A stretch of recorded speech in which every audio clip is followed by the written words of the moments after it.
La veuve et le soldat oublié. Le soleil du Certao brûlait sans pitié, étendant son éclat rude sur les terres fissurées de Bahia. En 1875, la sécheresse semblait vouloir avaler chaque trace de vie, et la petite maison en pisé où vivait Luzia paraissait minuscule face à cette immensité aride. Jeune veuve et mère de 3 enfants, elle portait le deuil comme on porte une pierre en plein cœur, sans choix, sans répit. Depuis la mort de son mari, Joao, la maison s'était remplie d'un silence lourd, seulement brisé par les pas rapides des enfants ou le vent sec qui faisait claquer les volets. Chaque matin, Luzia se levait avant l'aube. Elle plaçait un foulard sur ses cheveux, embrassait ses enfants encore endormis et sortait affronter la terre dure. Il fallait arracher à la poussière de quoi nourrir 3 bouches affamées. Les dettes laissées par Joao la poursuivaient comme des ombres, et certains créanciers ne cachaient pas leur impatience. Elle savait que tenir ce lopin de terre était tout ce qui lui restait. Sa dignité, la mémoire de son mari, l'avenir de ses enfants. Malgré la fatigue, elle continuait. C'était cela ou abandonner, et Luzia n'abandonnait pas. Son regard déterminé contrastait avec ses mains usées, mais tout en elle témoignait d'un courage silencieux. Parfois, une prière murmurée s'échappait de ses lèvres, non pas pour demander un miracle, mais simplement la force d'avancer un jour de plus. Ce matin-là, pourtant, quelque chose pesait différemment dans l'air. Un pressentiment léger, presque imperceptible, qu'un fil du destin venait de se tendre. Luzia Lignova essuya la sueur de son front et prit la route poussiéreuse. Elle ne savait pas encore que, quelques mètres plus loin, sa vie allait croiser celle d'un homme qui changerait tout. La poussière se soulevait à chacun de ses pas, menaçant de s'accrocher à son visage déjà fatigué. Alors qu'elle avançait, un éclat métallique attira son regard. À d'abord croire qu'il s'agissait d'un objet abandonné, Luzia s'approcha avec prudence. Mais ce qu'elle trouva la cloua sur place. Un homme gisait là, à demi enterré dans la poussière. Ses vêtements, autrefois militaires, n'étaient plus que des lambeaux imprégnés de sang séché. Son visage était creusé de fatigue, marqué par la saleté et des cicatrices profondes. Pourtant, malgré cet état misérable, quelque chose brillait à son cou. Une médaille d'honneur, ternie mais reconnaissable. Luzia recula d'un pas. Un soldat, ou quelque chose qui y ressemblait encore. Était-il un héros, un fugitif, un criminel en fuite? Le sertent connaissait trop bien les histoires de violence et de désertion pour qu'elle accepte l'inconnu sans méfiance. Mais cet homme respirait faiblement. S'il restait là, sous ce soleil impitoyable, il mourrait. Son cœur se serra. Elle pensait aux enfants qui l'attendaient, à la dureté du quotidien, à la peur constante de perdre ce qu'elle avait réussi à préserver. Accueillir un étranger blessé pouvait être un danger mortel. Mais fermer les yeux et passer son chemin, elle ne pouvait pas. « Seigneur, vous m'entendez » murmura-t-elle en s'accroupissant. Aucune réponse. Son torse se soulevait à peine. Elle prit une profonde inspiration, consciente du choix qu'elle faisait. D'un geste ferme, elle passa son bras sous celui de l'homme et commença à le soulever. Il était lourd, presque inconscient. Pas un mot, pas un souffle articulé. Juste une vie fragile suspendue à la sienne. Ainsi, sous le soleil brûlant, Luzia décida de l'emmener chez elle, sans savoir que ce geste ouvrirait les portes à des ombres, mais aussi à des lumières inattendues. Luzia avait dû faire 3 pauses avant d'attendre la maison. Chaque fois, elle redoutait que l'homme ne cesse de respirer. Les enfants accoururent dès qu'ils virent leur mère porter un corps étranger. Les yeux grands ouverts, entre peur et fascination, ils restèrent à distance. « Allez chercher de l'eau » ordonna-t-elle calmement, dissimulant l'inquiétude qui lui tordait le ventre. Elle étendit l'homme sur un matelas de paille et nettoya ses blessures autant qu'elle le pouvait. Les coupures étaient profondes. Certaines semblaient anciennes, d'autres récentes, comme s'il avait fui quelque chose, ou quelqu'un. La médaille d'honneur reposait toujours contre sa poitrine. Luzia la prit un instant dans ses mains. Le métal froid éveilla un frisson dans son dos. Cette récompense ne correspondait pas à l'homme brisé devant elle. Quelque chose dans son histoire n'était pas logique. Il se réveilla au milieu de la nuit. Ses yeux s'ouvrirent brusquement, comme s'il s'arrachait à un cauchemar. Luzia sursauta. « Où suis-je » Sa voix était rauque, presque étranglée. « Chez moi. Vous étiez blessé sur la route. Comment vous appelez-vous » Il resta silencieux, cherchant une réponse. Puis son visage devint livide. « Je Je ne sais pas. Cette phrase retentit comme un coup de tonnerre. L'absence totale de repères, de souvenirs, même de son propre nom, fit naître chez Luzia une inquiétude difficile à décrire. « Vous ne souvenez de rien » insista-t-elle. Il secoua la tête, une expression de détresse se dessinant doucement. « Seulement du bruit, des cris, du feu, mais tout est flot. » Luzia respira lentement. Elle ne pouvait pas le renvoyer dehors, pas dans cet état, pas dans cette nuit froide où les bêtes rôdaient. Ainsi commença la cohabitation silencieuse entre une veuve prudente et un soldat sans nom, perdu entre le passé et le néant. Les jours suivants, l'homme reprit des forces plus rapidement que Luzia ne l'aurait imaginé. Sa constitution robuste trahissait un passé de discipline militaire. Bien qu'il ne retrouvât toujours pas la mémoire, il observait tout, apprenait vite et se montrait respectueux. Un matin, elle se réveilla et le trouva déjà debout, renforçant la clôture que le vent avait presque arrachée. Un autre jour, le porta de l'ours d'eau depuis la source lointaine, un trajet éprouvant même pour elle. Les enfants, d'abord timides, commencèrent à l'accompagner partout, comme s'il était devenu un géant doux et silencieux à leurs yeux. Luzia observait tout cela en silence. Une part d'elle se méfiait encore, mais une autre se surprenait à apprécier l'aide inattendue. Depuis la mort de Joao, elle n'avait plus senti le poids partagé. Maintenant, quelqu'un réparait la toiture, consolidait les murs, plantait de nouvelles graines. La maison semblait revivre. Le soir, autour du feu, l'homme restait pensif, ses yeux fixés dans le vide. Il cherchait dans sa mémoire comme on cherche un visage dans un rêve qui s'efface. Luzia lui apportait parfois un verre d'eau ou posait une couverture sur ses épaules lorsqu'il frissonnait. « Vous travaillez trop », lui dit-elle une nuit, avec un demi-sourire. Il baissa les yeux gênés. « C'est ma manière de remercier.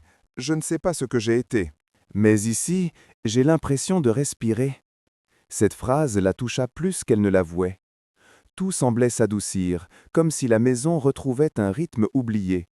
Mais le sertao ne laisse jamais longtemps la paix s'installer. Au loin, des bruits de cavaliers traversaient parfois les nuits, et avec eux, des murmures de danger approaching. Les premiers cauchemars commençaient la 8e nuit. Luzia fut réveillée par un cri étranglé. Elle se précipita vers la pièce où dormait l'âme. Il se débattait, trempé de sueur, le visage déformé par la peur. « Non, pas ça, pas eux !» Elle posa une main sur son bras. Il sursauta, les yeux grands ouverts. « Du calme, vous êtes en sécurité, » murmura-t-elle. Mais ses mains tremblaient. Son regard semblait traverser les murs, comme s'il voyait encore des flammes invisibles. J'ai vu une maison brûler, des gens hurler, je voulais les empêcher, mais quelqu'un m'a frappé. Je ne sais pas si c'est vrai ou juste un cauchemar. » Luzia sentit une attention froide l'envahir. Était-il un héros ou un bourreau? Rien n'était clair. Même lui ne le savait pas. Pendant les jours qui suivirent, les cauchemars revinrent. Toujours les mêmes images, le feu, les cris, un ordre qu'il refusait. À chaque réveil, il semblait dévoré par la culpabilité. « Et si j'avais fait quelque chose d'horrible » demanda-t-il un soir, les yeux baissés. Luzia resta silencieuse un moment. Elle n'avait pas de réponse. Mais elle avait appris à observer les gens. Cet homme blessé, perdu, prêt à se sacrifier pour les enfants, ne ressemblait en rien à un criminel. « Peut-être que votre cœur se souvient mieux que votre tête, » répondit-elle doucement. Il releva les yeux vers elle, surpris par la compassion dans sa voix. Mais au loin, dans la chaleur étouffante du sertao, résonna soudain un bruit inquiétant. Des sabots, plusieurs, rapides et lourds. Quelque chose approchait. Malgré les cauchemars, les journées demeuraient étonnamment paisibles. L'homme s'était intégré à la routine avec une facilité déconcertante. Les enfants riaient à nouveau, leur maison vibrait d'une énergie nouvelle. Même la terre semblait un peu moins ingrate, comme si l'effort partagé éveillait une lueur d'espérance. Le matin, il marchait avec les enfants jusqu'à la rivière asséchée. Là, il leur montrait comment repérer des traces d'animaux ou trouver des racines comestibles. L'après-midi, il travaillait au champ avec Luzia, partageant chaque tâche sans se plaindre, comme s'il cherchait constamment à racheter une faute inconnue. À mesure qu'ils passaient du temps ensemble, un lien subtil se tissait. Sans jamais franchir la frontière du respect, il y avait entre eux des gestes simples, presque tendres. Un regard prolongé, un remerciement murmuré, une inquiétude sincère lorsqu'elle se blessait en travaillant. Lucia se surprenait parfois à l'observer en silence. La force tranquille de cet homme sans nom apaisait quelque chose en elle, une blessure née bien avant qu'il n'entre dans sa vie. Mais malgré cette atmosphère de douceur naissante, les murmures de danger ne disparaissaient pas. Les cavaliers aperçus quelques jours plus tôt revenaient régulièrement dans la région.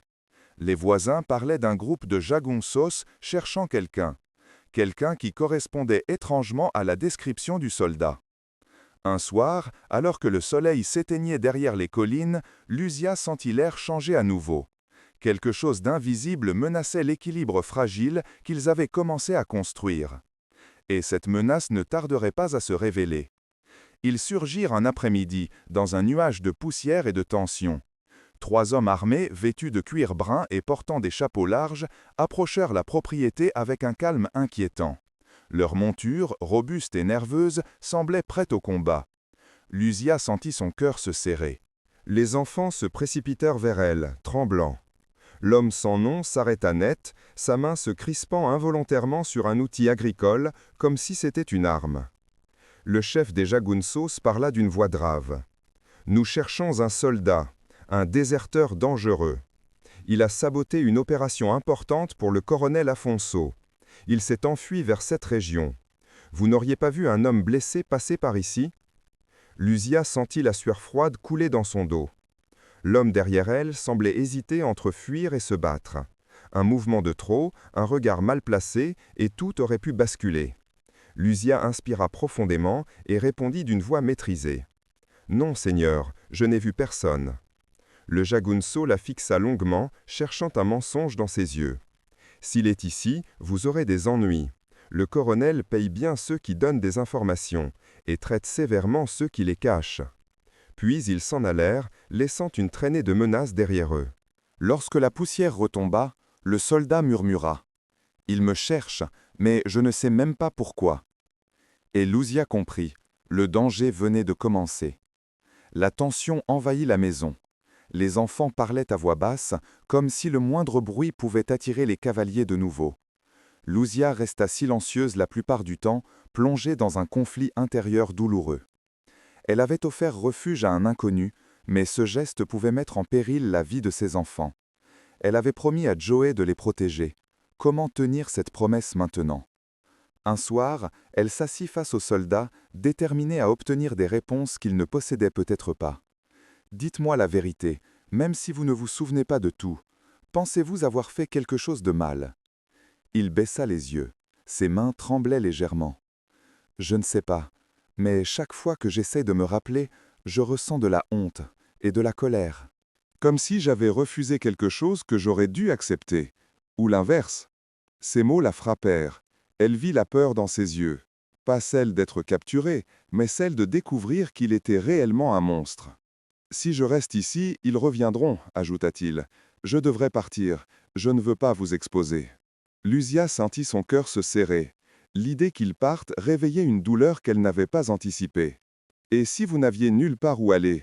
dit-elle, la voix plus douce qu'elle ne l'aurait voulu.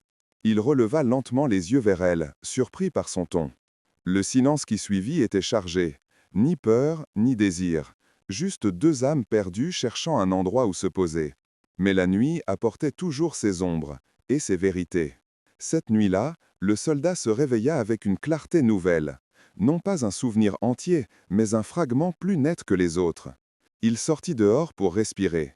Le ciel étoilé du Sertao semblait infiniment vaste, comme une page blanche prête à recevoir l'histoire qui commençait à renaître en lui. Lucia le rejoignit. « Encore un cauchemar » demanda-t-elle doucement. Il acquiesça. « Non, quelque chose d'autre. Je me souviens d'un ordre de brûler une maison. Il y avait des femmes et des enfants à l'intérieur. J'ai refusé, on m'a frappé, et c'est là que tout devient noir. » Lucia sentit sa gorge se nouer. « Alors, vous n'êtes pas un criminel » souffla-t-elle. Il rit sans joie. « Ou peut-être que les criminels, c'étaient les autres. Mais si ces hommes me cherchent, c'est que j'ai désobéi à quelqu'un de puissant. » Lucia posa doucement une main sur son bras. « Les puissants ne décident pas toujours qui est coupable, dit-elle. Un long silence suivit, puis il murmura « Merci de croire en moi, alors que moi-même, je n'en suis pas sûr. » Mais à peine eurent-ils partagé ce moment fragile qu'un bruit sourd, lointain, résonna dans la nuit. Des chevaux, plusieurs. Lentement d'abord, puis de plus en plus proche. Lucia sentit son cœur se glacer. Le passé du soldat venait frapper à leur porte. La maison trembla sous les sabots tandis que les jagunsos encerclaient la propriété. Le chef descendit de son cheval, frappant violemment à la porte. « Nous savons qu'il est ici. Ouvrez ou nous brûlons tout !» Les enfants se serrèrent contre Lucia, terrorisés. Le soldat, pâle mais résolu, s'avança. « Je me rends, murmura-t-il. Je ne laisserai personne vous blesser. »« Non !» cria Lucia en agrippant son bras. « Ils te tueront avant même de t'écouter. » Il la regarda, une tendresse désespérée dans les yeux. « Vous m'avez donné une autre chance. Il est temps de payer ce que j'ai fui. » Avant qu'elle ne puisse répondre, la porte vola en éclats. Les jagunsos envahirent la maison.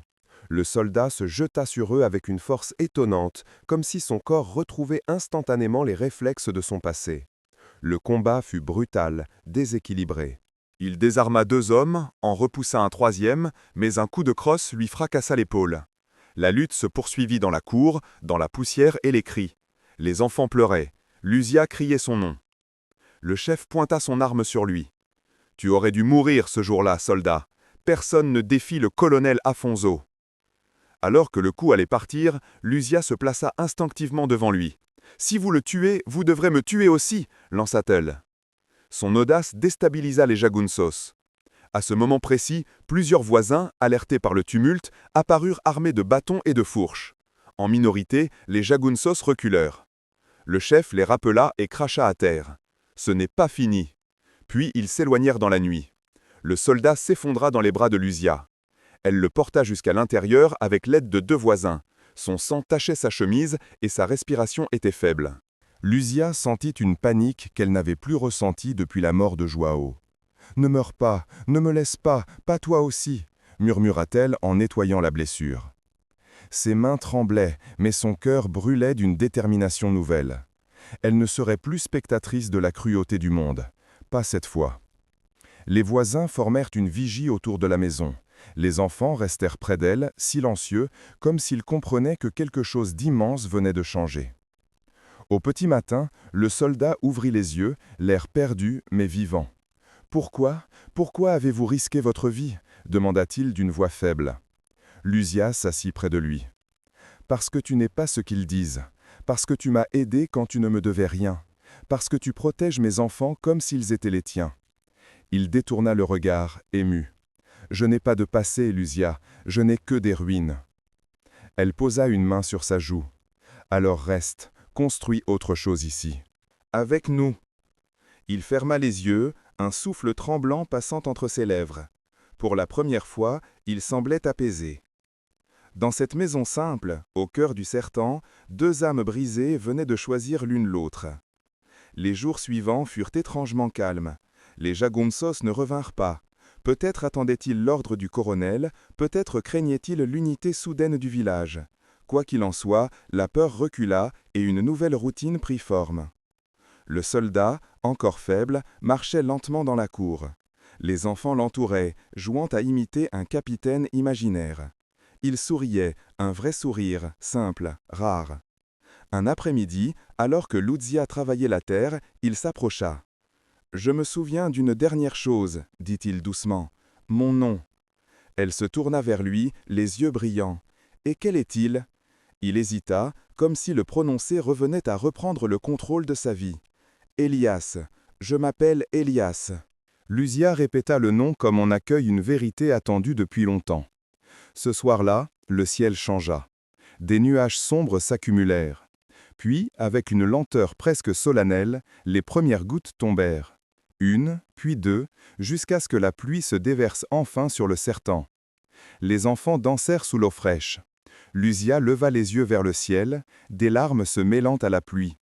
Elias s'approcha, se tenant à ses côtés. « C'est un signe, murmura-t-elle. « De quoi » demanda-t-il. Elle sourit doucement. « Que même la terre la plus sèche peut renaître, que les cœurs aussi. » Il prit sa main, et elle laissa ses doigts se refermer autour des siens. Ainsi se termina l'histoire d'une veuve courageuse et d'un soldat oublié, deux vies brisées réunies par le hasard, la bonté et la force de recommencer.